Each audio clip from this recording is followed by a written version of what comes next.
In our schools now, hundreds of parents are pushing for increased security at a Montgomery County high school after a pair of incidents prompted lockdowns. And our DC News Now's Kevon Dupree, he covers Montgomery County for us. He talked to the father behind the effort that's starting to gain momentum.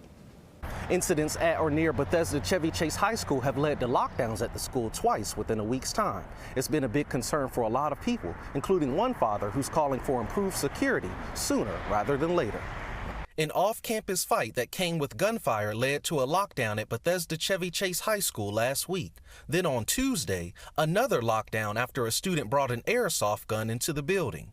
Mark Minsker's son is a junior at the school.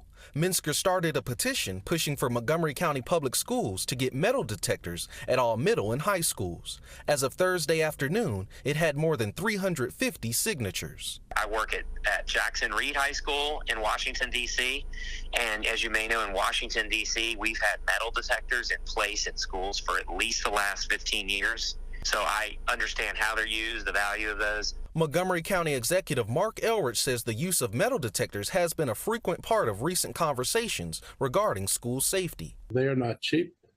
You have to figure out where you're going to put them, but I'm not opposed to getting them in there. Minsker appreciates the elements that have to be considered.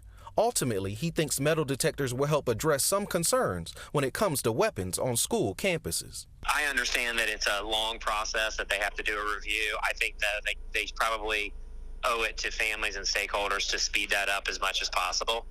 And we reached out to MCPS for comment. The school district said, quote, "We are exploring weapons detection systems for potential use in our schools, but no immediate implementation is planned at this time." It went on to say, any potential implementation would require planning and integration with existing safety protocols.